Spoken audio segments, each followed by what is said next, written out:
What if the name Lucifer hides a sacred truth far deeper than the tales of men? Have you ever pondered, if the adversary and the light bearer are truly one, do you dare to question why the morning star shines both in darkness and in Christ? Can you fathom a celestial being so radiant yet cast into eternal shadow?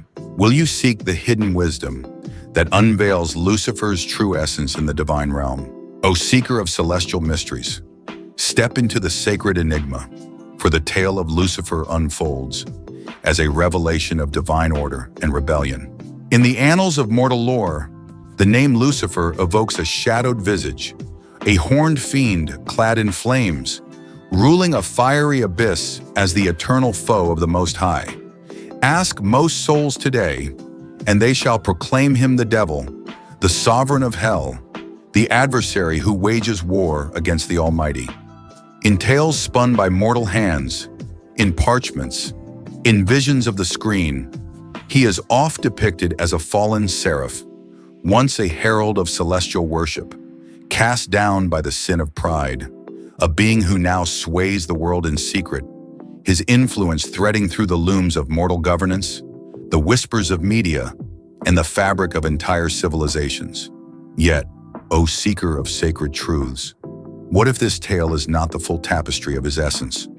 What if the name Lucifer and the title Satan belong not to the same being? What if the very name, etched in mortal dread, was never his at all?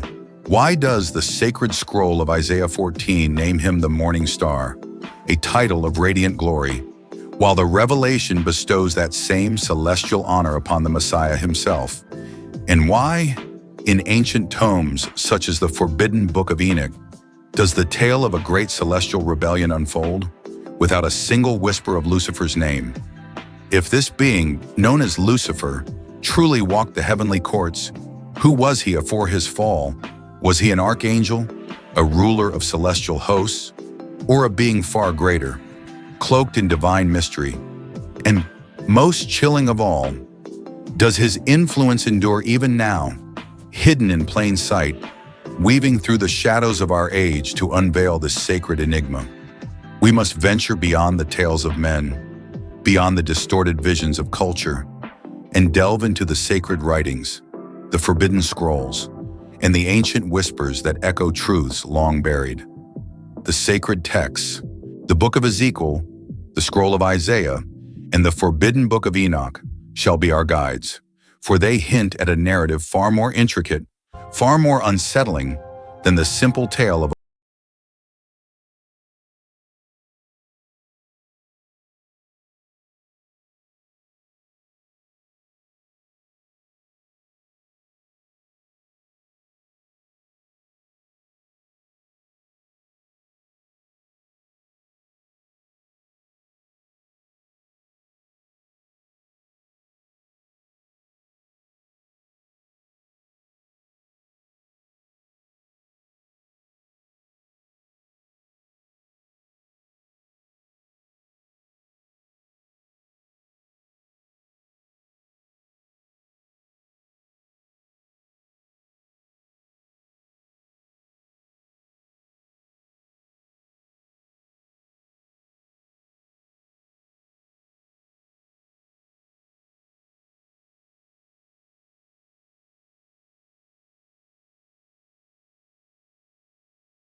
a celestial entity whose radiance dazzled the heavens, whose wisdom surpassed all understanding, and whose power echoed the divine order of the eternal. Some among the learned proclaim him the greatest of all celestial beings, standing closest to the throne of the Most High, a sentinel of divine glory, a herald of celestial harmony. Others, steeped in ancient tradition, name him the leader of heaven's worship, a being who orchestrated the sacred praises of the angelic hosts, his voice a symphony that resounded before the Almighty's throne. The sacred writings, particularly Ezekiel 28, hint at this being's exalted state, describing a figure adorned with every precious stone, a being who walked in Eden, the garden of God, and was named the anointed cherub who covers. Yet, O seeker, does this truly unveil his role as heaven's worship leader? Or is this a misconception born of mortal interpretation? Ezekiel 28:13 speaks of the workmanship of timbrels and pipes prepared for him on the day of his creation, a passage oft interpreted as evidence of musical instruments woven into his very being, suggesting a divine purpose to lead celestial worship. But the sacred text does not proclaim this directly, for Ezekiel 28 addresses the king of Tyre, a mortal ruler, yet its language soars beyond the earthly, hinting at a celestial being, one of beauty and authority, cast down in disgrace. Was this being, known as Lucifer, truly the herald of celestial praise? Or does a deeper mystery shroud his purpose? The sacred writings suggest he was created in perfection, exalted among the heavenly host, and given a sacred position in the divine order. But what was that position? And why does the truth remain veiled in mystery? Envision the celestial courts, before the rebellion, before the fall, where this being stood in radiant glory. The air shimmers, a scent of celestial light and sacred fire filling the expanse, as the heavenly hosts sing in unison. A light, brighter than 1,000 suns, emanates from this being, his form adorned with every precious stone, as Ezekiel 28:13 declares, "Every precious stone was your covering. A sound, like a symphony of 1,000 voices, resounds through the heavens as the angelic hosts lift their praises. The ground, paved with fiery stones, glows beneath his feet, a testament to his exalted state. As Ezekiel 28:14 affirms, "You walked among the fiery stones, O soul. Do you discern the sacred line between divine light and the darkness of rebellion? What does this celestial vision unveil within you? O seeker of sacred mysteries, do you feel the awe of this being's glory, or the chill of his impending fall? Have you pondered the forces that shape the unseen realm? Or do you accept the tales of men? Does your spirit sense the battle that rages still? Or do you dwell in ignorance of its reach? What sways your heart? The light of divine truth, or the shadows of deception?"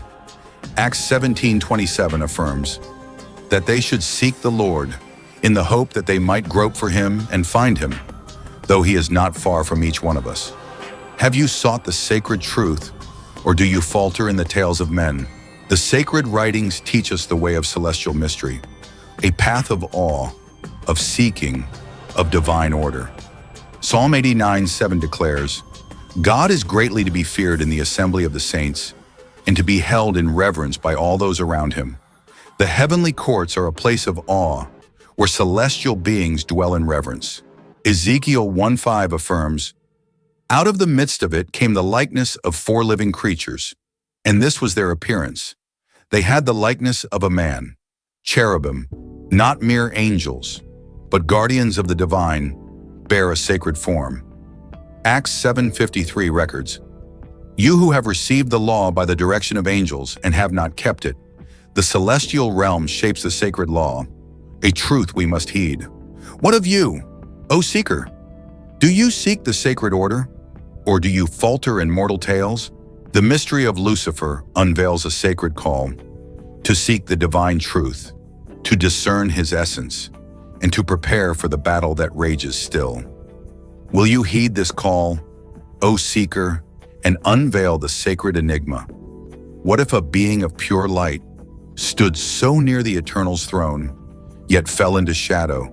Have you felt the weight of pride that turns divine glory to dust? Do you grasp the role of cherubim as guards of sacred holiness? Can you envision a fall so vast it shook the celestial courts? Will you seek the truth of this anointed cherub's radiant yet tragic tale? O seeker of divine lore, behold the sacred scroll of Ezekiel, for its words unveil the glory and fall of a celestial guardian. In the celestial annals, where divine light and sacred order reign, a being of unparalleled splendor once stood, his name whispered as Lucifer, the light-bearer, a title that evokes both awe and dread. Part 1 unveiled the enigma of his essence, questioning if he and the adversary, known as Satan, are truly one, and probing the sacred paradox of his title, the morning star, shared with the Messiah himself. Now, O seeker, we delve deeper into the sacred writings to uncover the celestial glory of this being and the first hints of his tragic descent. The scroll of Ezekiel, chapter 28, offers the strongest sacred testimony of his exalted state, a testimony that pierces the veil of mortal understanding and reveals a being so radiant, so near to the Eternal's throne, that his fall sent tremors through the heavens. Yet, this passage, addressed to a mortal king, speaks in tones that transcend the earthly, hinting at a celestial entity, an anointed cherub, whose pride led to his ruin. What does this sacred text truly unveil, and how does it deepen the mystery of Lucifer's essence? Let us journey into the divine words, to behold the glory and the shadow of this celestial guardian. The sacred scroll of Ezekiel, chapter 28, unveils a vision that transcends the mortal realm, a vision that speaks of a being whose glory once rivaled the stars, yet whose fall cast him into the abyss. The passage begins with a lament, addressed to the king of Tyre, a mortal ruler of an ancient realm, yet its words soar beyond the earthly. As Ezekiel 28:12-14 declares, "You were the seal of perfection, full of wisdom and perfect in beauty. You were in Eden, the garden of God. Every precious stone adorned you. You were anointed as a guardian cherub, for so I ordained you. You were on the holy mount of God. You walked among the fiery stones. Ponder these sacred words, O seeker, for they unveil a being unlike any other, a celestial entity whose beauty was perfect, whose wisdom was unmatched, and whose presence was adorned with the splendor of divine creation." The mention of Eden, the garden of God, speaks not of the earthly paradise where man first dwelt, but of a celestial realm, a sacred sanctuary where the divine order reigned.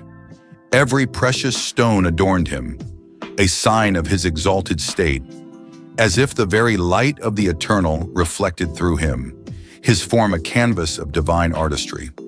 But the most striking revelation, O seeker, is his title, anointed as a guardian cherub, for so I ordained you. This sacred designation unveils his role, not as a mere angel, but as a cherub, a being of the highest celestial order, anointed by the Eternal himself to stand as a guardian in the divine presence. He was on the holy mount of God, a sacred place where the Almighty's glory dwelled, and he walked among the fiery stones, a realm of celestial fire, a sign of his closeness to the divine throne. As Ezekiel 1:26 affirms, above the firmament over their heads was the likeness of a throne, in appearance like a sapphire stone. What does this sacred vision unveil, O seeker? It unveils a being of unparalleled glory, a guardian cherub ordained by the Eternal to dwell in his presence, to walk in the light of his holiness, a being whose very existence was a testament to the divine order. Yet, O seeker, what is a cherub? And what does this sacred title reveal about this being's role? Cherubim are not the soft, gentle figures oft depicted in mortal art, with baby faces and tender wings, as seen in the paintings of the Renaissance. The sacred writings unveil them as beings of immense power, multifaceted in form, and charged with a divine purpose, to guard the holiness of the Most High. The scroll of Ezekiel, 1:5-10, offers a glimpse of their sacred form. Out of the midst of it came the likeness of 4 living creatures, and this was their appearance. They had the likeness of a man. Each one had 4 faces, and each one had 4 wings. As for the likeness of their faces, they had the face of a man, the face of a lion, the face of an ox, and the face of an eagle. These are the cherubim, O seeker, not mere angels, but celestial guardians. Their forms a blend of divine majesty, their faces reflecting the attributes of creation: man for wisdom, lion for strength, ox for service, eagle for swiftness. Their wings, 4 in number, signify their readiness to move at the Eternal's command. As Ezekiel 1:12 affirms, wherever the Spirit wanted to go, they went, because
was set apart, anointed by the Eternal, to serve as a guardian cherub.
O seeker, for they unveil the seed of rebellion, the sin that would cast this anointed cherub from the heavens. His heart became proud, a sacred warning of the peril that lurks within beauty, within power, within wisdom. The very attributes that marked his exaltation, his beauty, his splendor, became the catalyst of his fall. For pride, O seeker, is the sin that turns light to shadow, glory to ruin. As Proverbs 16:18 declares, pride goes before destruction and a haughty spirit before a fall. His wisdom, once a reflection of the Eternal's own mind, was corrupted, tainted by the sin of pride, as if the very light that once shone through him dimmed, replaced by a darkness born of self-exaltation. And so, the Eternal's judgment fell. So I threw you to the earth, a divine decree that cast this anointed cherub from the celestial courts, from the holy mount of God, from the fiery stones, into the abyss of disgrace. Could this be the sacred tale of Lucifer's fall? O seeker, or do we read too much into these words? Many among the learned believe so, seeing in this passage a dual meaning, a lament for the king of Tyre, yet a deeper allusion to a celestial being whose pride led to his ruin. Yet, the sacred text leaves us with questions. Is this passage truly about Lucifer, or do we see shadows where none exist to unveil this sacred mystery? We must turn to the scroll of Isaiah, where the name Lucifer first emerges, a name that will deepen the enigma of this celestial being. Envision the sacred moment of this being's fall. As the Eternal's judgment descends, the air grows heavy, a scent of celestial fire and divine wrath filling the expanse. As the heavens tremble, a light, once radiant as 1,000 suns, dims to a flicker as the anointed cherub's glory fades, his form cast from the holy mount. A sound, like a thunderous decree, echoes through the celestial courts. So I threw you to the earth, its resonance shaking the fiery stones.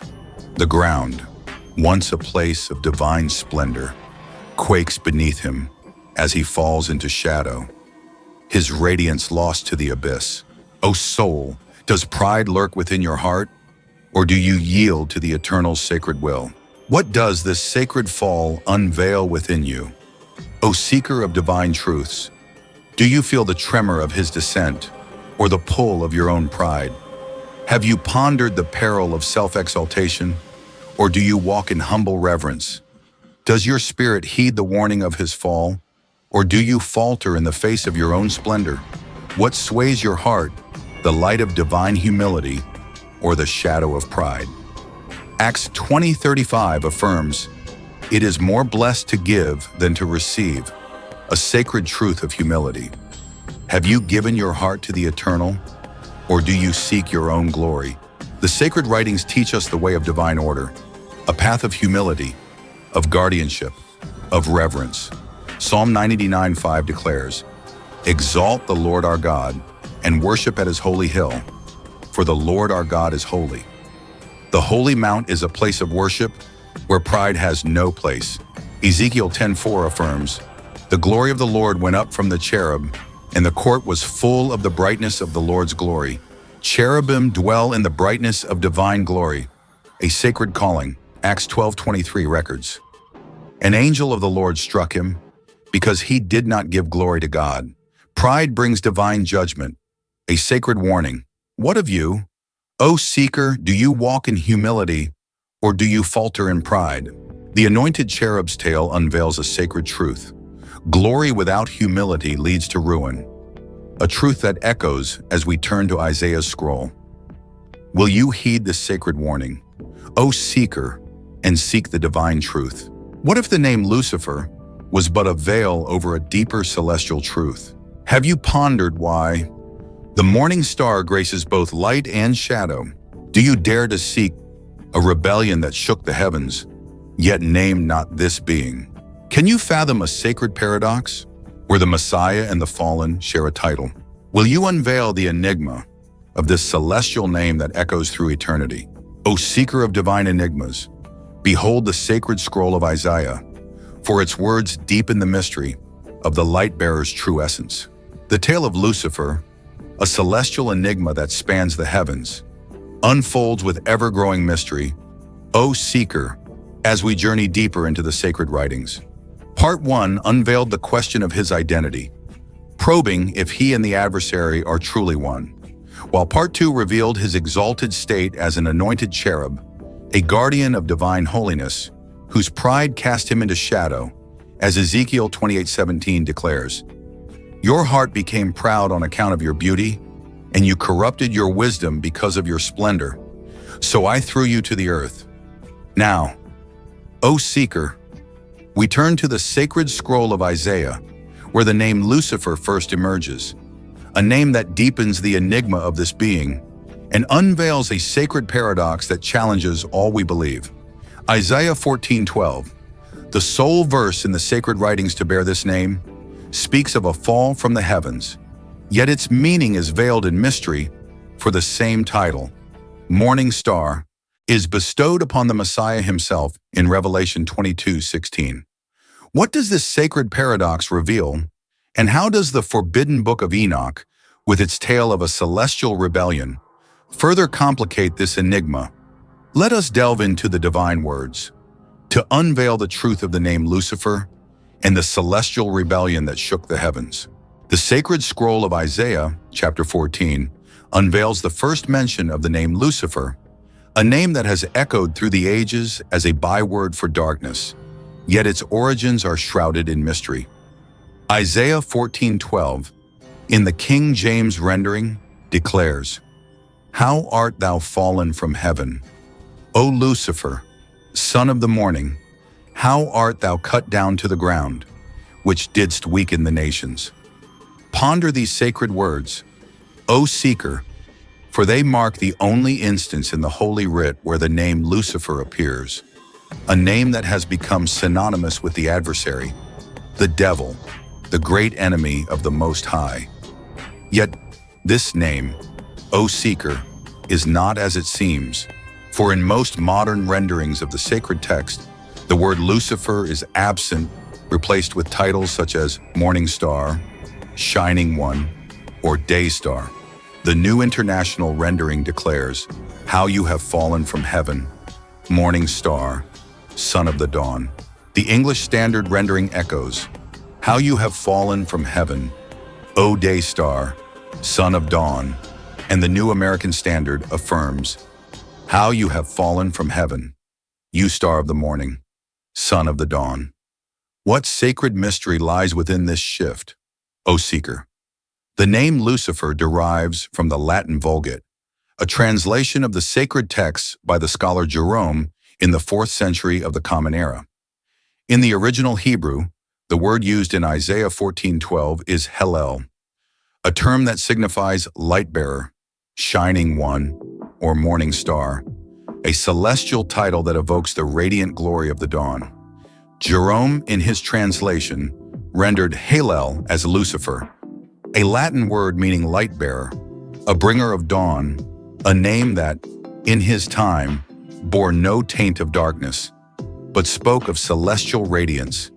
Yet, O seeker, over the centuries, this name became entwined with the adversary, a transformation born not of the sacred text, but of mortal tradition, as medieval scribes and theologians linked Isaiah 14 to the fall of a celestial being, naming him Lucifer, the fallen light-bearer. Was this name truly his, O seeker, or has history woven a veil over a deeper truth? Isaiah 14, in its sacred context, is a prophecy against the king of Babylon, a mortal ruler whose pride led to his downfall. As Isaiah 14:4 affirms, "You will take up this proverb against the king of Babylon and say, how the oppressor has ceased, the golden city ceased." Yet the language of verse 12, with its imagery of a fall from heaven, transcends the earthly, hinting at a celestial being, a shining one, whose pride led to his ruin, a dual prophecy that speaks of both a mortal king and a heavenly entity, whose fall shook the divine order. The sacred paradox deepens.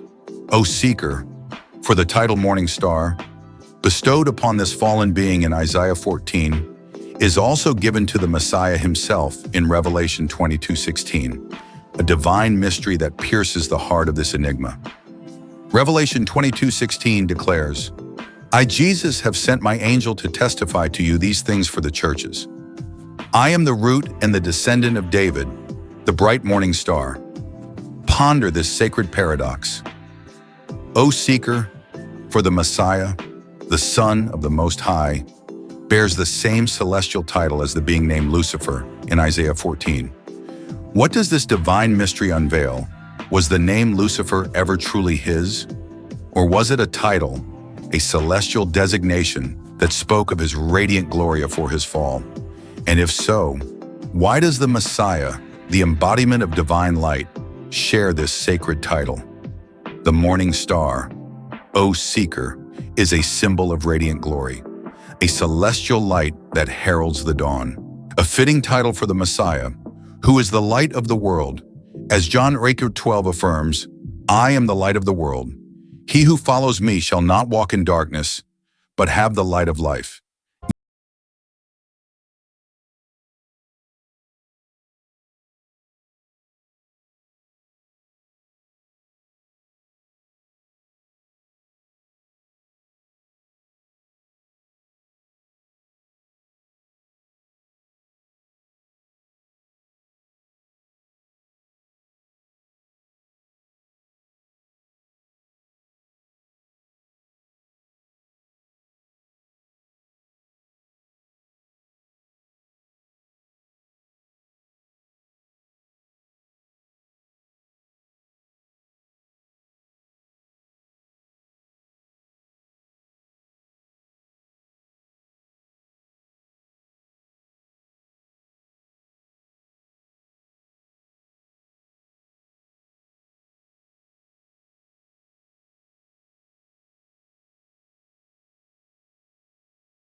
rebellion?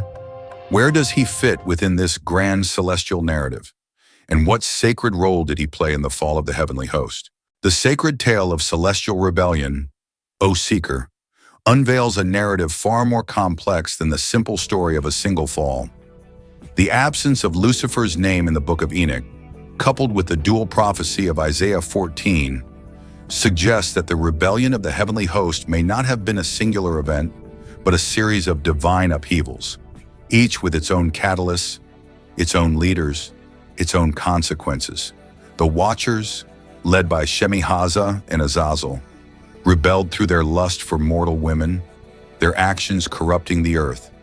As Enoch 8:1 declares, Azazel taught men to make swords and knives and shields and breastplates, and made known to them the metals of the earth. This rebellion, O Seeker, was distinct in its motives, focused on the corruption of mankind through forbidden knowledge and unholy unions, a rebellion that led to the birth of the Nephilim and the divine judgment of the flood. Yet, Isaiah 14 speaks of a fall driven by pride, a celestial being who sought to ascend above the stars, to be like the Most High. As Isaiah 14:14 declares, I will be like the Most High. This being, named Lucifer in the King James rendering, fell not through lust, but through self-exaltation, a sin that mirrors the pride of the king of Babylon, yet transcends the earthly, hinting at a celestial rebellion of a different kind. Could it be, O Seeker, that the fall of angels unfolded in waves, with Lucifer's rebellion, driven by pride, distinct from the Watcher's rebellion, driven by lust? Does this sacred complexity suggest that Lucifer's role in the celestial narrative is yet to be fully unveiled? That his fall, his rebellion, and his identity are part of a larger tapestry of divine judgment and celestial upheaval? The sacred writings, O Seeker, leave us with more questions than answers, compelling us to seek the truth of this being's place in the grand narrative of the heavenly host, a narrative that will unfold as we delve deeper into his motives, his rebellion, and his tragic descent. Envision the sacred moment of the Watcher's rebellion as they descend from the heavens in defiance. The air grows heavy, a scent of celestial fire and mortal earth mingling as the heavens quake. A light, like 1,000 falling stars, streaks through the sky as the Watchers descend to the earth. There forms a blend of divine glory and forbidden desire. A sound, like a mournful wind, echoes through the celestial expanse as their voices whisper, Come, let us choose us wives from among the children of men. The ground, once pure, trembles beneath their feet as the earth is tainted by their rebellion, a corruption that will birth the Nephilim. O soul, do you grasp the sacred weight of divine titles, or do you falter in the shadows of rebellion? What does this celestial rebellion unveil within you? O seeker of sacred truths, do you feel the tremor of their descent or the pull of your own defiance? Have you pondered the complexity of celestial rebellion? Or do you cling to simple tales? Does your spirit discern the divine order? Or do you falter in mortal understanding? What sways your heart, the light of divine truth, or the shadows of deception? Acts 26:18 affirms, to open their eyes, to turn them from darkness to light, and from the power of Satan to God. Have you turned to the light, or do you linger in shadow? The sacred writings teach us the way of divine discernment, a path of truth, of order, of celestial mystery. Psalm 119:130 declares, the entrance of your words gives light. It gives understanding to the simple. The sacred texts unveil divine truth, a light for the seeker. Ezekiel 33:11 affirms, as I live, says the Lord God, I have no pleasure in the death of the wicked, but that the wicked turn from his way and live. The Eternal seeks repentance, even in rebellion. Acts 13:10 records. You who are full of all deceit and all fraud, you enemy of all righteousness, will you not cease perverting the straight ways of the Lord? Deception perverts the divine way. A sacred warning. What of you? O seeker, do you seek divine truth, or do you falter in deception? The enigma of the morning star unveils a sacred call to discern the truth of celestial rebellion, to seek the divine order. Will you heed this call, O seeker, and unveil the sacred mystery? What if a being of divine light held a power that rivaled the stars, yet sought more? Have you felt the lure of envy that whispers you deserve greater glory? Do you grasp the celestial order, where even the exalted bow to the eternal? Can you fathom a rebellion, born from a heart once pure, now stained by ambition? Will you unveil the sacred mystery of why this anointed cherub turned from light to shadow? O seeker of celestial truths, behold the radiant power of this being, for his tale unveils the seeds of a rebellion that shook the heavens. The enigma of Lucifer, a celestial being whose name echoes through the ages, unfolds with ever-deepening mystery. O seeker, as we journey through the sacred writings.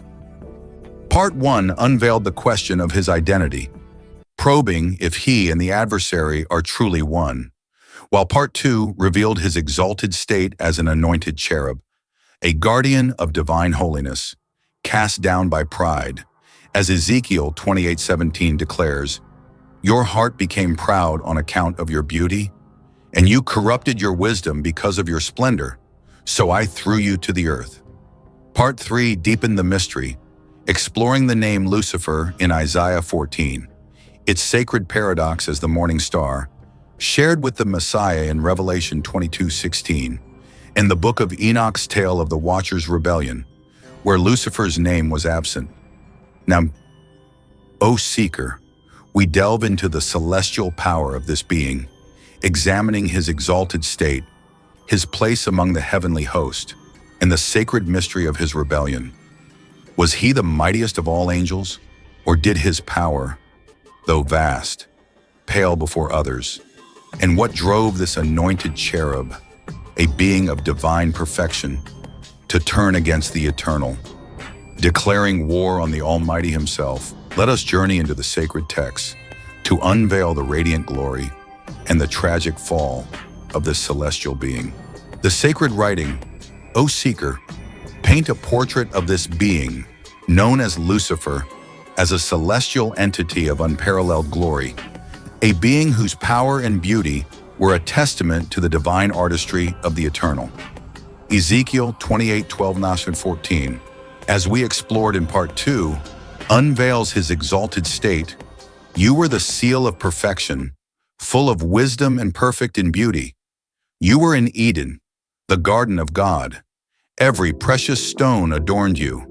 You were anointed as a guardian cherub, for so I ordained you. You were on the holy mount of God. You walked among the fiery stones. Ponder these sacred words, O seeker, for they reveal a being whose beauty was flawless, whose wisdom was unmatched, and whose presence was adorned with the splendor of divine creation. He was the seal of perfection, a phrase that signifies the pinnacle of divine artistry, as if the Eternal himself had crafted him as a masterpiece, a being who reflected the glory of the Creator in every facet of his form. His wisdom, full and unblemished, was a celestial gift, a mind that mirrored the divine understanding of the Most High. As Proverbs 2:6 declares, "For the Lord gives wisdom, from his mouth come knowledge and understanding."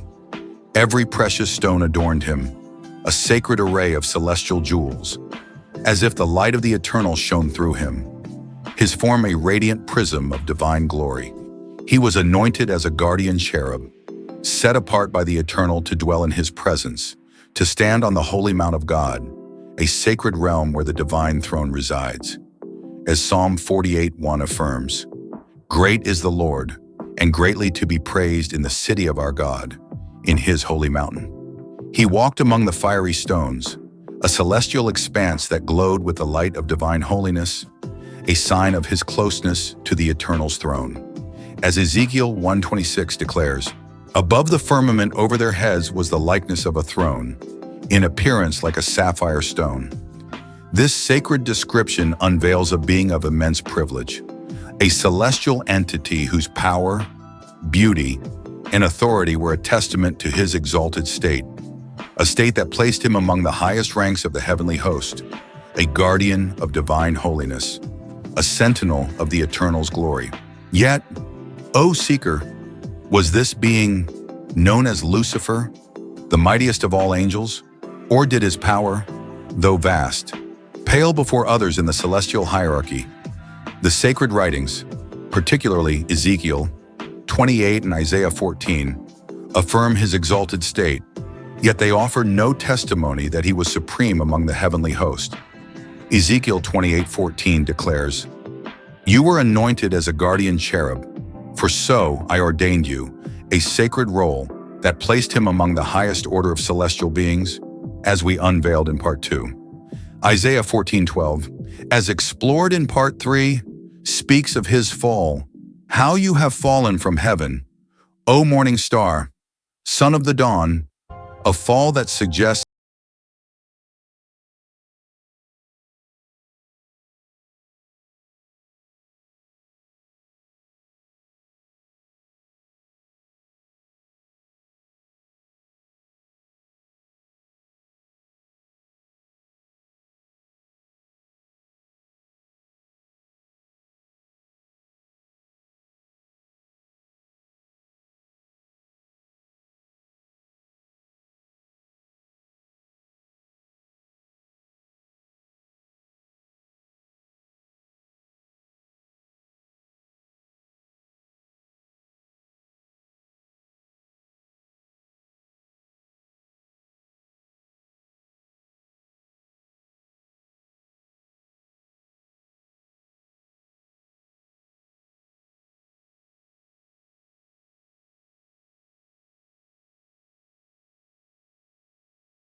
what could drive such a being, formed in divine perfection, to rebel against the Almighty, to declare war on the Creator who had given him all this, O seeker, is the great mystery of his fall. The moment when light became darkness, when the most radiant being in the heavenly courts became the greatest traitor to the divine order. A moment that would shake the very foundations of the heavens and set the stage for a celestial war that rages still. The sacred writings, the forbidden book of Enoch, and ancient Jewish texts hint at a deeper cause, a sin far more insidious than pride alone, a sin that turned divine privilege into divine rebellion, a sin that would lead this anointed cherub from glory to ruin. The sacred cause of this rebellion, O seeker, lies not only in pride, but in the sins of envy and ambition, forces that corrupted the heart of this anointed cherub and set him against the eternal. The sacred writings, particularly Isaiah 14, hint at these motives, as we shall explore in the next part. But even now, we can discern their presence in the narrative of his fall. Envy, O seeker, is the sin that covets what belongs to another, a longing for that which is not one's own. As Proverbs 14:30 declares, "A sound heart is life to the body, but envy is rottenness to the bones." Could it be, O seeker, that this being, known as Lucifer, envied the Eternal's glory, the supreme authority that belonged to the Creator alone? Could it be that he, an anointed cherub, saw the divine order, where even the exalted bow to the Most High, and longed to claim that authority for himself? Ambition, O seeker, is the sin that seeks to ascend beyond one's ordained place, a desire for power, for glory, that transcends divine will. As James 3:16 affirms, where envy and self-seeking exist, confusion and every evil thing are there. Could it be that this being's ambition, fueled by envy, drove him to seek a throne not his own, to declare, as Isaiah 14:14 will reveal, "I will be like the Most High"? The sacred writings, the Book of Enoch, and ancient Jewish texts suggest that his rebellion was not a mere act of pride, but a calculated defiance, born of a heart that envied the Eternal's glory and burned with ambition to surpass it, a heart that turned from light to darkness, from divine order to celestial chaos. This sacred mystery, O seeker, sets the stage for the great rebellion, the moment when this anointed cherub, once the most radiant being in the heavenly courts, became the greatest traitor to the divine will. A moment we shall explore as we delve into the sacred motives, the celestial war, and the tragic fall that changed eternity. Envision the sacred moment before his rebellion, as this being stands in celestial glory. The air glows, a scent of divine light and sacred fire filling the expanse, as the heavenly host chants in awe. A light, brighter than 1,000 suns, shines from his form, adorned with every precious stone, as Ezekiel 28:13 declares. Every precious stone was your covering. A sound, like a symphony of celestial voices, resounds through the courts, as the host lifts praise to the Eternal. The ground, paved with fiery stones, sparkles beneath his feet, a sign of his sacred place. As Ezekiel 28:14 affirms, "You walked among the fiery stones." O soul, does envy or ambition stir within you? Or do you rest in the Eternal's sacred will? What does this celestial vision unveil in you? O seeker of divine truths, do you feel the awe of his glory or the lure of your own desires? Have you pondered the cost of seeking beyond your place? Or do you yield to divine order? Does your spirit heed the sacred hierarchy? Or do you falter in self-seeking what sways your heart, the light of divine humility or the shadow of ambition? Acts 20:19 affirms, "Serving the Lord with all humility, with many tears and trials." Do you serve with humility, or do you seek your own glory? The sacred writings teach us the way of divine order, a path of humility, of reverence, of celestial harmony. Psalm 8:5 declares, "You have made him a little lower than the angels, and you have crowned him with glory and honor." The celestial order is divinely set, a sacred balance. Ezekiel 28:15 affirms, "You were perfect in your ways from the day you were created, till iniquity was found in you. Perfection turns to ruin through sin," a sacred warning. Acts 7:53 records, "You who have received the law by the direction of angels and have not kept it. Angels guide the divine law, a sacred truth. What of you, O seeker? Do you honor the divine order, or do you falter in envy?" The tale of this anointed cherub unveils a sacred truth. Power without humility leads to ruin, a truth that leads us to his great rebellion. Will you heed this sacred lesson, O seeker, and seek the divine will? What if a single thought turns celestial glory into eternal darkness? Have you felt the sting of envy that covets what the eternal alone can hold? Do you grasp the weight of a rebellion that shook the divine order? Can you envision a war where angels clashed in the heavenly courts? Will you unveil the sacred moment when light became the greatest foe of the Almighty? O seeker of divine mysteries, behold the great rebellion of the anointed cherub, for this tale unveils the catastrophic fall that changed eternity. The enigma of Lucifer, a celestial being whose name echoes through the sacred annals, unfolds with ever-deepening mystery. O seeker, as we journey through the divine writings.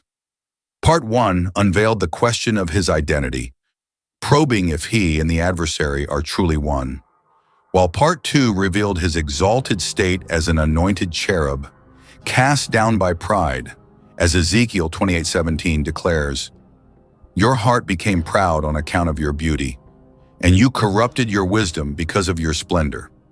Part 3 deepened the mystery, exploring the name Lucifer in Isaiah 14, its sacred paradox as the morning star, and the book of Enoch's tale of the Watcher's rebellion. Part 4 examined his celestial power, not the mightiest among angels, yet vast in privilege, driven by envy and ambition. As Proverbs 14:30 warns, envy is rottenness to the bones. Now, O seeker, we delve into the pivotal moment of his rebellion, the great defiance that turned light to darkness, the celestial war that shook the heavens. What drove this anointed cherub to rebel against the eternal? And did a third of the heavenly host follow him into shadow? As Revelation 12:4 hints, let us journey into the sacred texts to unveil the catastrophic rebellion and the divine judgment that followed. For the rebellion, O seeker, this being, known as Lucifer, stood as a radiant beacon in the celestial courts, a testament to the divine artistry of the eternal. The sacred writings, as unveiled in Ezekiel 28, paint a portrait of unmatched glory. You were the seal of perfection, full of wisdom and perfect in beauty. You were in Eden, the garden of God. Every precious stone adorned you. You were anointed as a guardian cherub, for so I ordained you. You were on the holy mount of God. You walked among the fiery stones. Ezekiel 28:12-14. Ponder this sacred vision, O seeker, for it reveals a being whose beauty was flawless, whose wisdom was a divine gift, and whose power echoed the celestial order. He was the seal of perfection, a masterpiece of the Eternal's creation, his form a radiant prism of divine light, as if the glory of the Most High shone through him. Every precious stone a testament to his exalted state, as Ezekiel 28:13 affirms, every precious stone was your covering, the sardius, topaz, and diamond. His wisdom, full and unblemished, was a reflection of the Eternal's own mind. As Job 28:28 declares, the fear of the Lord, that is wisdom, and to depart from evil is understanding. He was anointed as a guardian cherub, set apart by the Eternal to dwell in his presence, to stand on the holy mount of God, a sacred realm where the divine throne resides. As Psalm 99:1 affirms, the Lord reigns, let the peoples tremble. He sits enthroned above the cherubim. He walked among the fiery stones, a celestial expanse that glowed with divine holiness, a sign of his closeness to the Eternal's throne. As Ezekiel 1:26 declares, above the firmament over their heads was the likeness of a throne, in appearance like a sapphire stone. This being had all honor, authority, a sacred position that no other celestial entity held. As Ezekiel 28:14 affirms, you were on the holy mount of God, yet O seeker, this divine privilege, this celestial glory, was not enough, for within his heart, a shadow began to form, a shadow that would lead to the greatest rebellion the heavens had ever known, a rebellion that would turn a light to darkness and transform this radiant cherub into the greatest foe of the Almighty. The sacred trigger of this rebellion, O seeker, lies in the creation of humanity, a divine act that many among the learned believe sparked the envy and ambition in this anointed cherub's heart. The sacred writings, particularly Genesis 1:26, unveil the moment when the Eternal formed mankind. Then God said, "Let us make man in our image, according to our likeness. Let them have dominion over the fish of the sea, over the birds of the air, and over the cattle, over all the earth, and over every creeping thing that creeps on the earth." Ponder this sacred act, O seeker, for it unveils a divine privilege.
I will exalt my throne above the stars of God.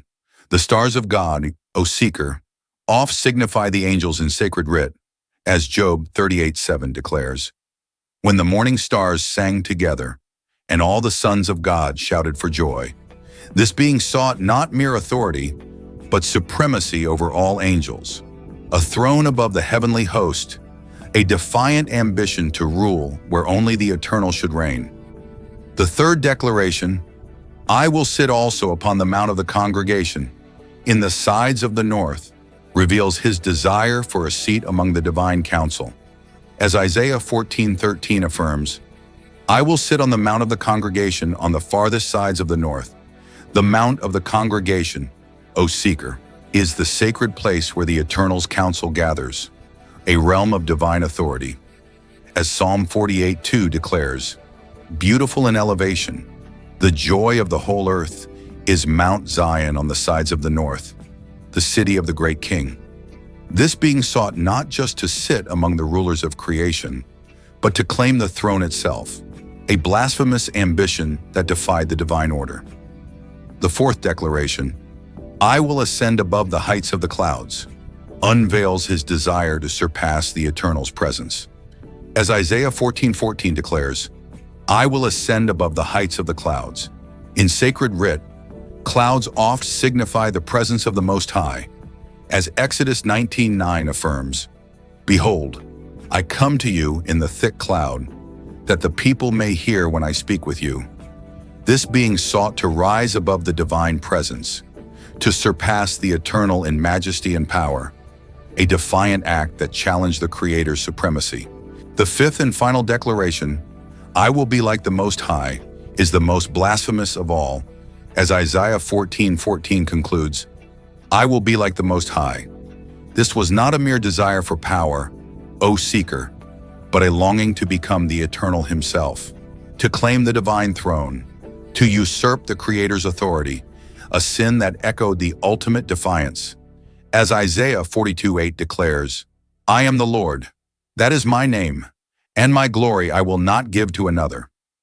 These 5 declarations unveil the heart of this rebellion, not just pride, but a calculated ambition to replace the Eternal, to take the heavens for himself, a coup that would lead to a catastrophic fall and a celestial war that would change eternity.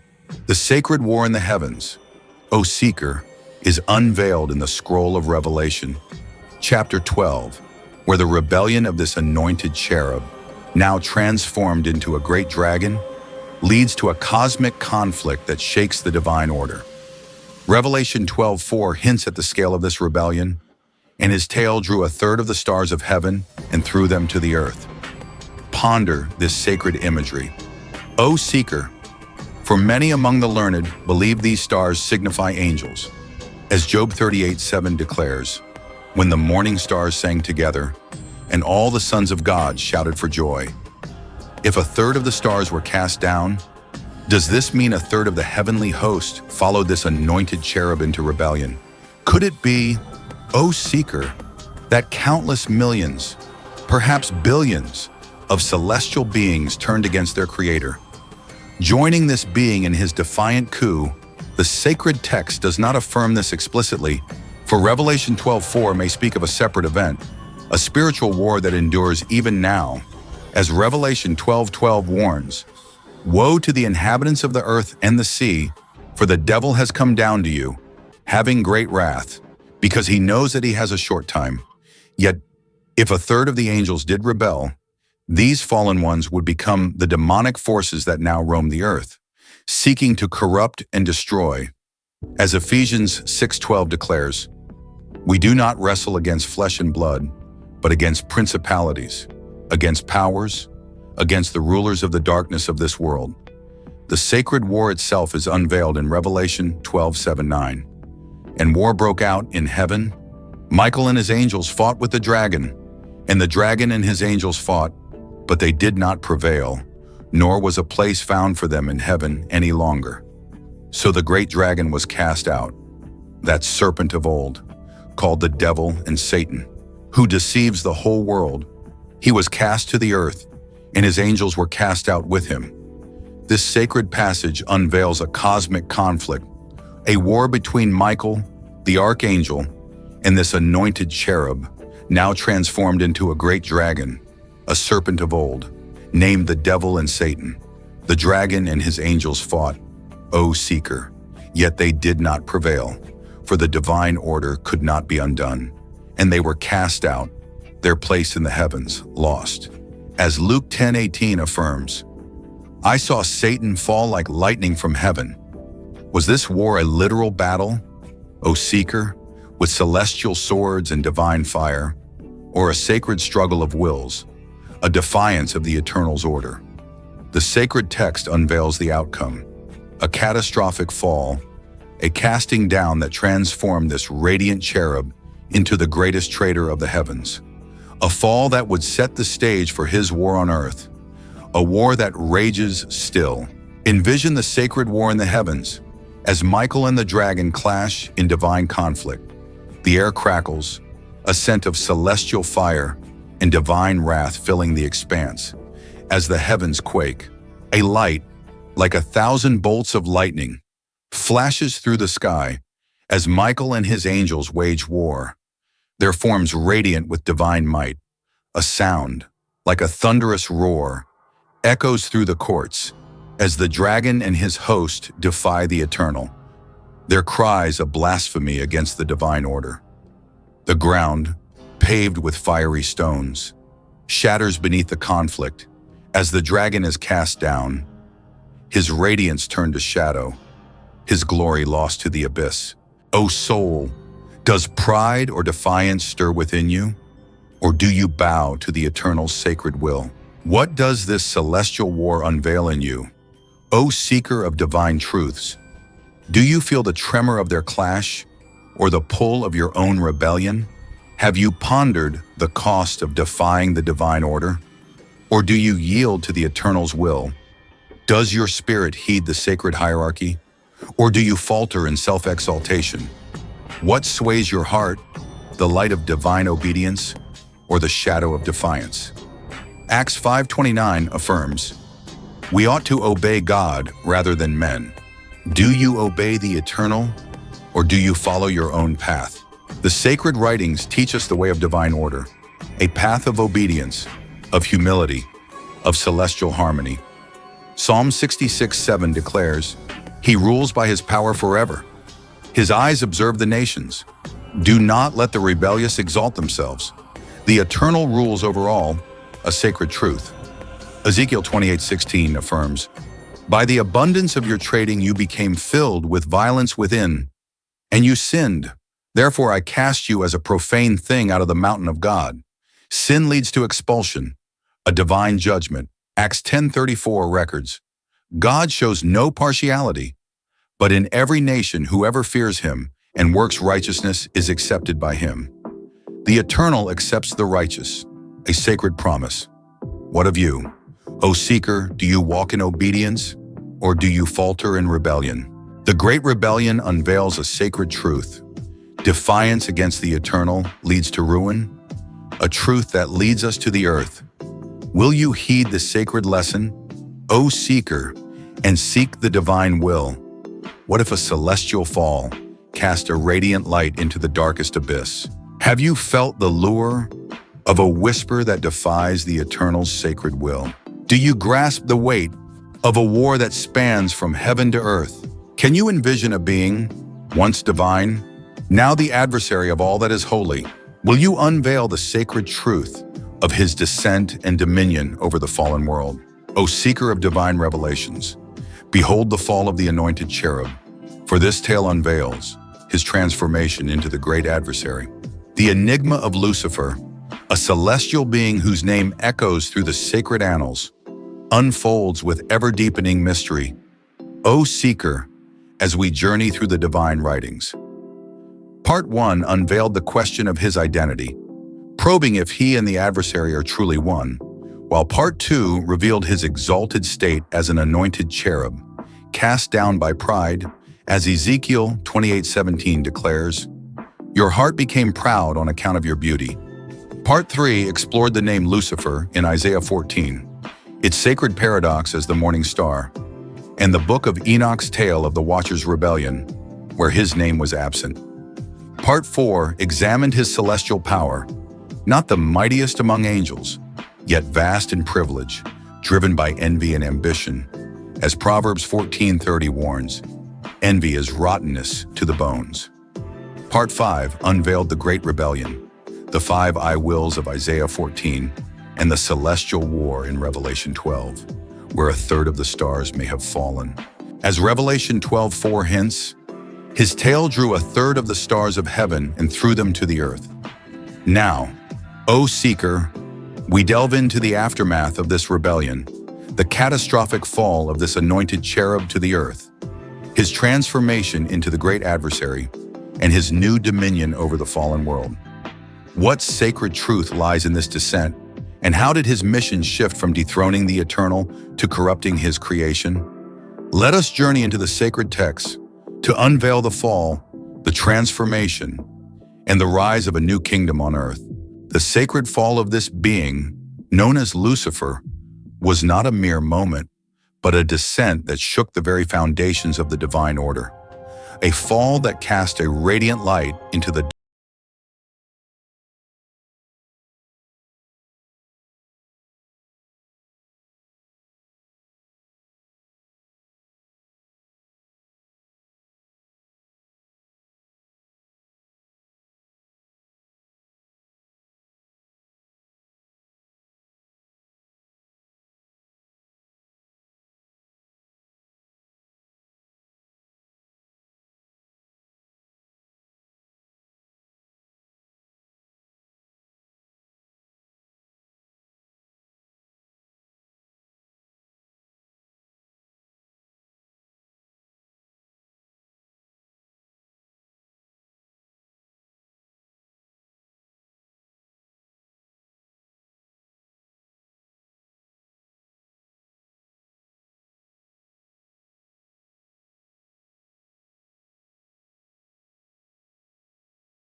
Your heart became proud on account of your beauty. Yet, O seeker, others among the wise argue that his fall unfolded later. Perhaps at the moment he deceived Eve in the garden. As Genesis 3:1 unveils, now the serpent was more cunning than any beast of the field which the Lord God had made. And he said to the woman, has God indeed said, you shall not eat of every tree of the garden? Revelation 12:9, as unveiled in part 5, links this serpent to the adversary. So the great dragon was cast out, that serpent of old, called the devil and Satan, who deceives the whole world. Could it be, O seeker, that his fall was not complete until this moment of deception, when he turned his rebellion against the Eternal's creation? The sacred writings suggest a dual descent, a first fall from his position of glory, where he lost his rank, his honor, and his access to the divine presence. As Ezekiel 28:16 affirms, therefore I cast you as a profane thing out of the mountain of God, and I destroyed you, O covering cherub, from the midst of the fiery stones. Yet a final casting down, where he is fully expelled from the heavens, may be a future event, as Revelation 12:7-9 declares, and war broke out in heaven. Michael and his angels fought with the dragon, and the dragon and his angels fought, but they did not prevail, nor was a place found for them in heaven any longer. This sacred duality is further unveiled in Job 1:6. Now there was a day when the sons of God came to present themselves before the Lord, and Satan also came among them.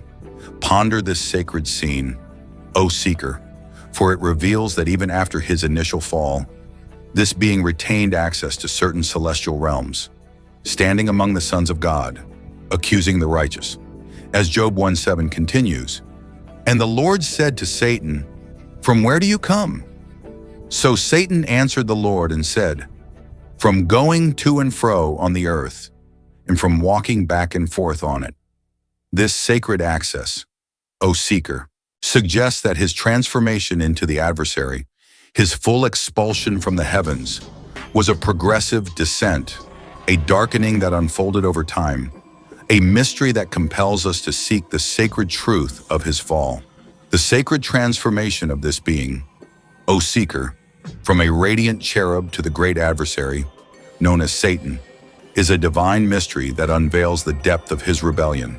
The name Lucifer, as unveiled in part 3, signifies light bearer, a title of celestial radiance derived from the Hebrew Hallel, meaning shining one, as Isaiah 14:12 declares, how you have fallen from heaven, O morning star, son of the dawn.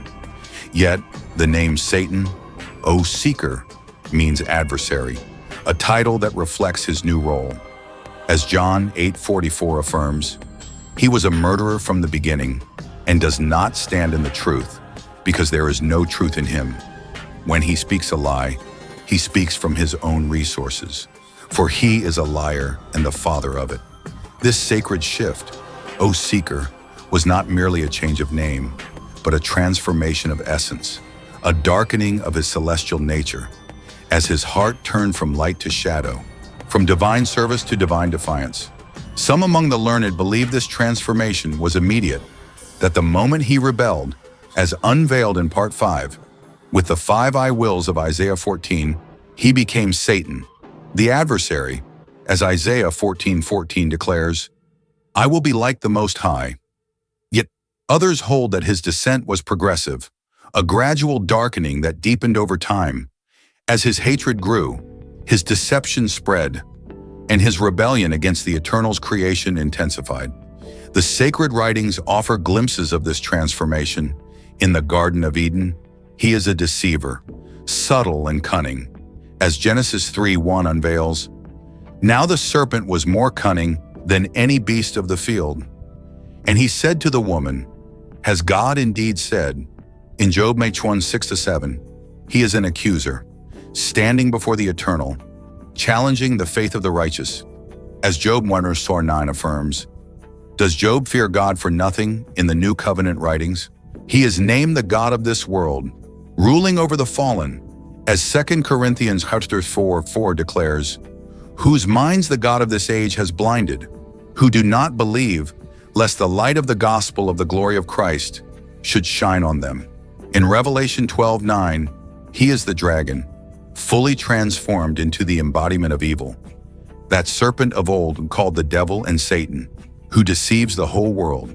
This sacred progression, O seeker, unveils a being whose fall was both immediate and ongoing, cast out of his original position, yet falling deeper into darkness, his hatred growing, his deception spreading, until his identity as the great adversary, Satan, was fully realized.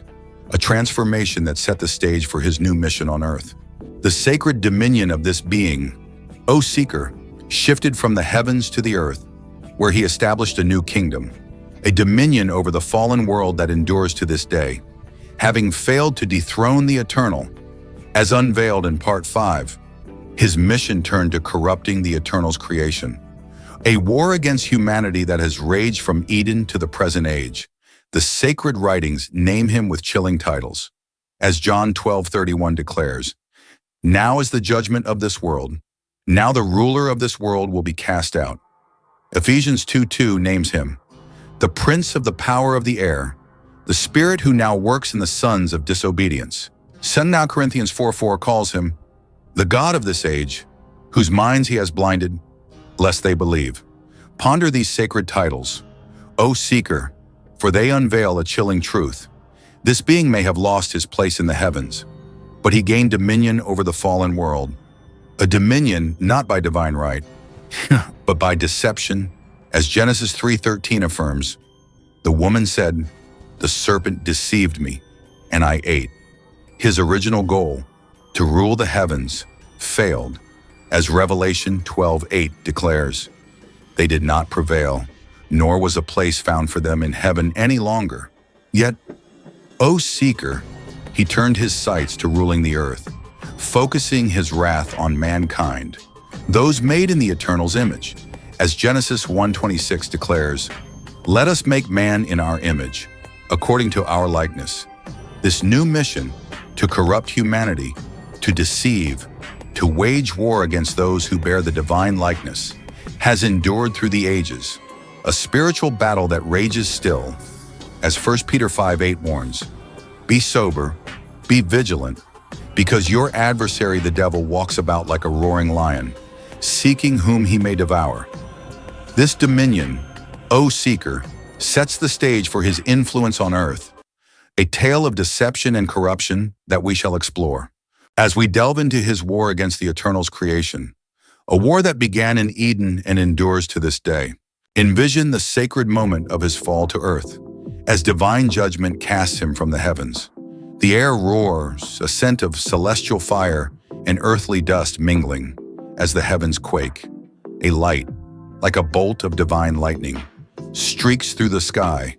As this being falls, his radiant form darkening, his glory fading to shadow.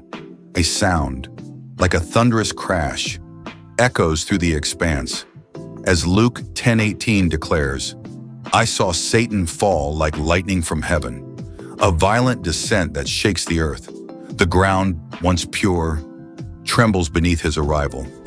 As he rises, no longer a cherub of light, but the great adversary, Satan, his eyes now burning with hatred, his mission set to corrupt the Eternal's creation.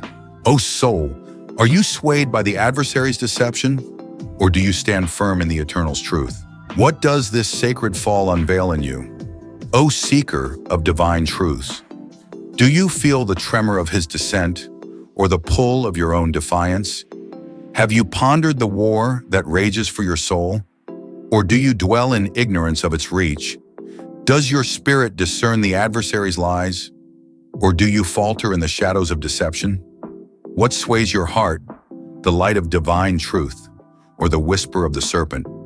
Acts 13:10 affirms, you who are full of all deceit and all fraud, you enemy of all righteousness, will you not cease perverting the straight ways of the Lord?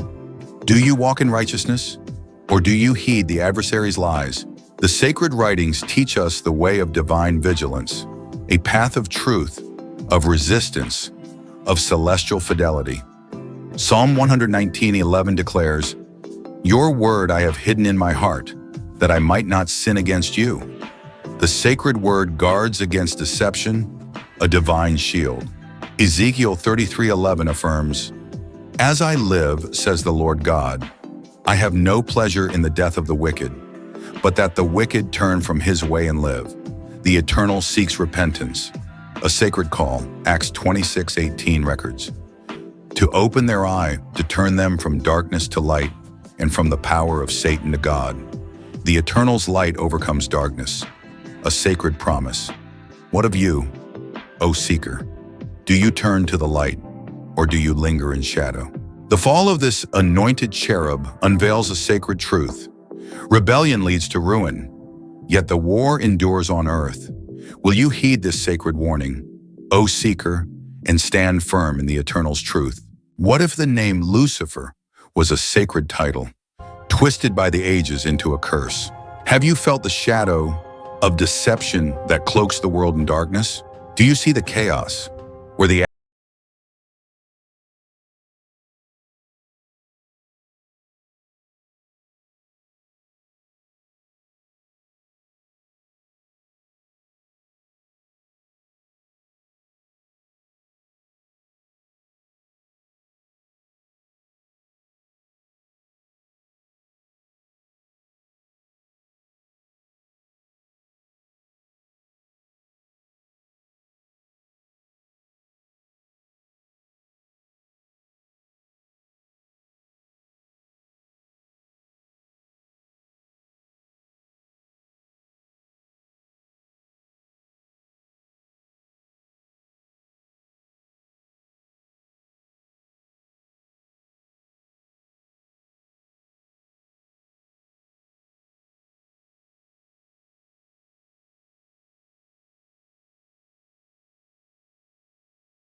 Standard echoes, "How you have fallen from heaven, O day star, son of dawn." And the New American Standard affirms, "How you have fallen from heaven, you star of the morning, son of the dawn." What sacred mystery lies within this shift? O seeker, the name Lucifer, as Part 3 revealed, comes from the Latin Vulgate, a translation by the scholar Jerome in the 4th century of the Common Era, where the Hebrew Hallel, meaning shining one or morning star, was rendered as Lucifer, a Latin term signifying light bearer, a bringer of dawn. As Job 11:17 declares in its essence, your life would be brighter than noonday. Its darkness would be like the morning. In Jerome's time, O seeker, this term bore no taint of darkness, but spoke of celestial glory, a fitting title for a being of radiant light. As Ezekiel 28:12 affirms, you were the seal of perfection, full of wisdom and perfect in beauty. Yet, over the ages, this name became synonymous with the adversary, a transformation born not of the sacred text, but of mortal tradition, as medieval scribes and theologians linked Isaiah 14 to the fall of a celestial being, naming him Lucifer, the fallen light-bearer, as Revelation 12:9 declares. So the great dragon was cast out, that serpent of old, called the devil and Satan, who deceives the whole world. Was this name truly his? O seeker, or has history twisted his identity into something it was never meant to be? A sacred enigma that compels us to seek the divine truth hidden within the ancient texts. The sacred interpretations of this name, O seeker, unveil a divide between ancient traditions, a divide that deepens the mystery of this celestial being. In the Jewish tradition, Isaiah 14 is not a tale of the adversary at all, but a prophecy against the king of Babylon, a mortal ruler whose pride led to his downfall. As Isaiah 14:4 declares, you will take up this proverb against the king of Babylon and say, how the oppressor has ceased, the golden city ceased. The Hebrew sages, O seeker, saw in this passage a poetic lament, a mockery of a king who thought himself a god, yet was cast down like all mortals. As Isaiah 14:11 affirms, your pomp is brought down to Sheol, and the sound of your stringed instruments. The maggot is spread under you, and worms cover you.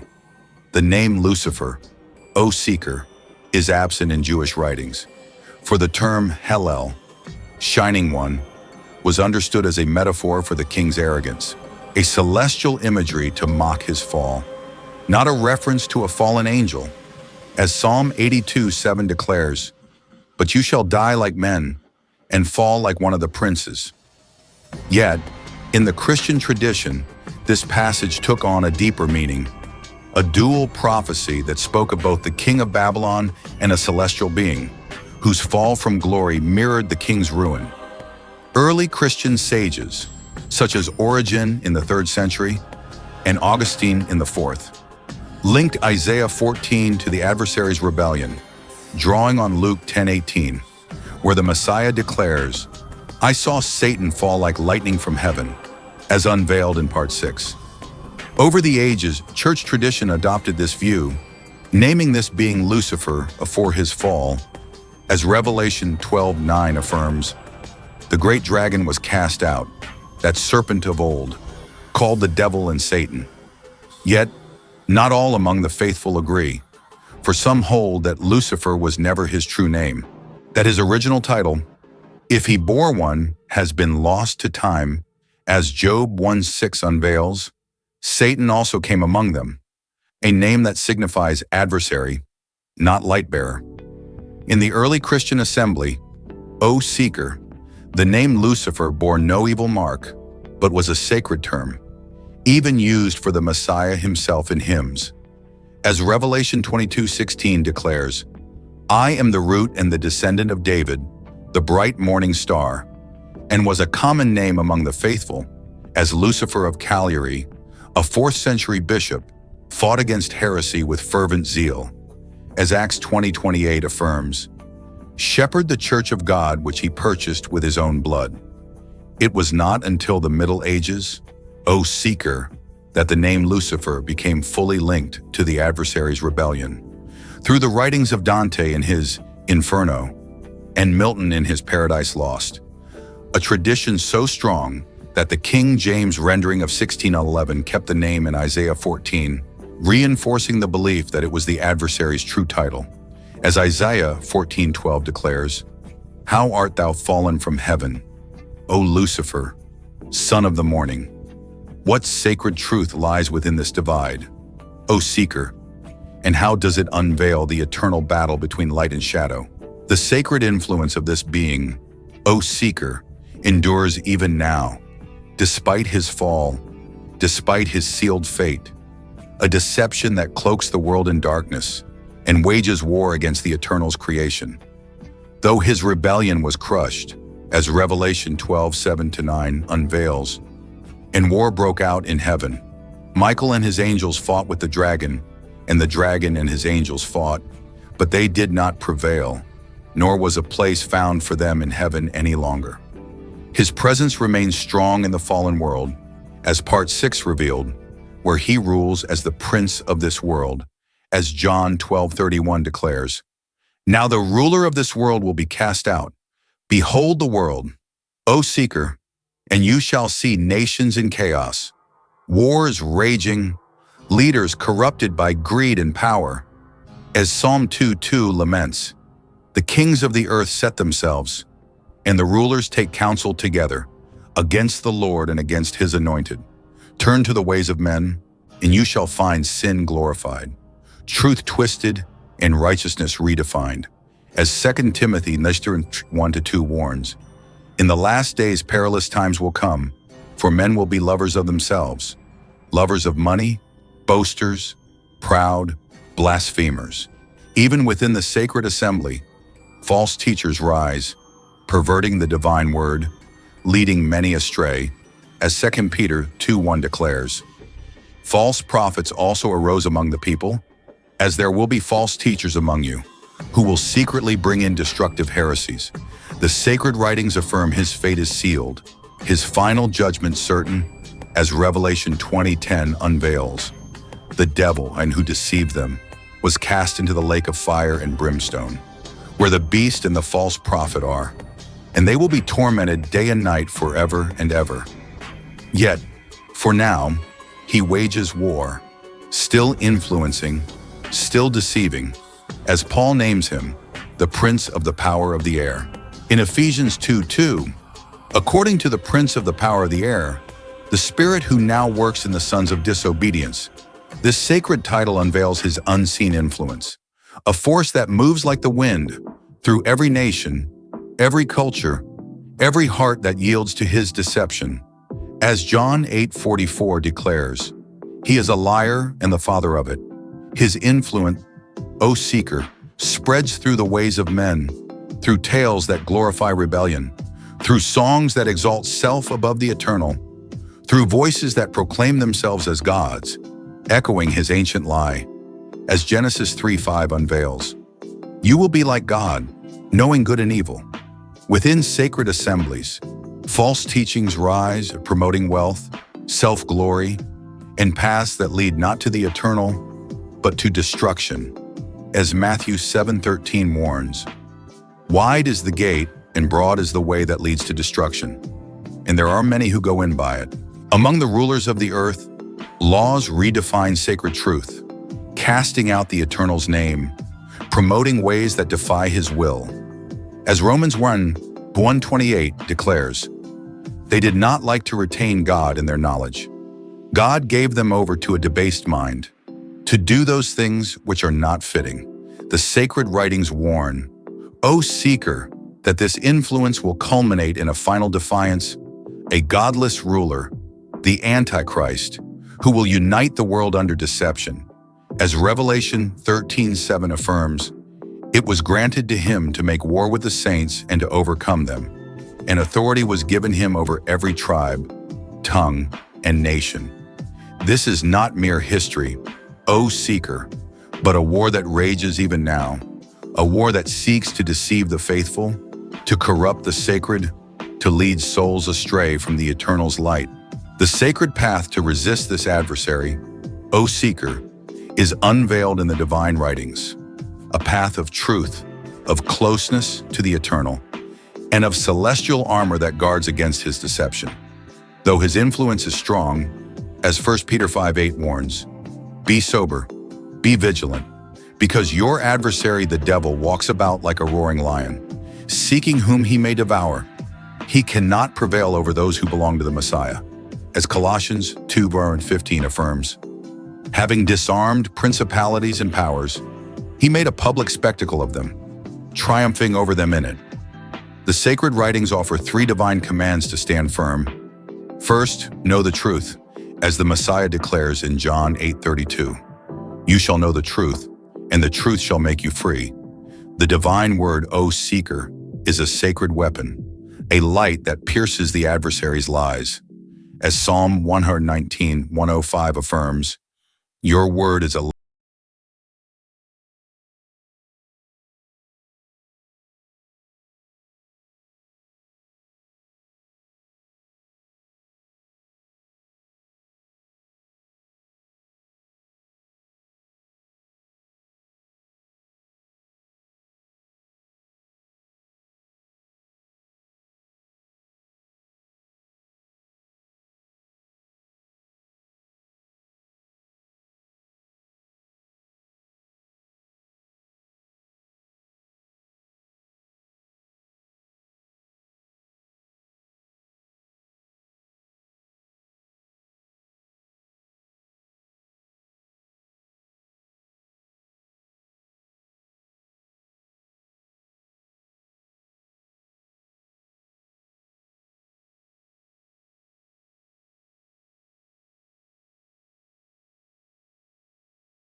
pleasure in the death of the wicked, but that the wicked turn from his way and live.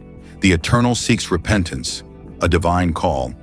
Acts 17:30 records, God now commands all men everywhere to repent, because he has appointed a day on which he will judge the world in righteousness.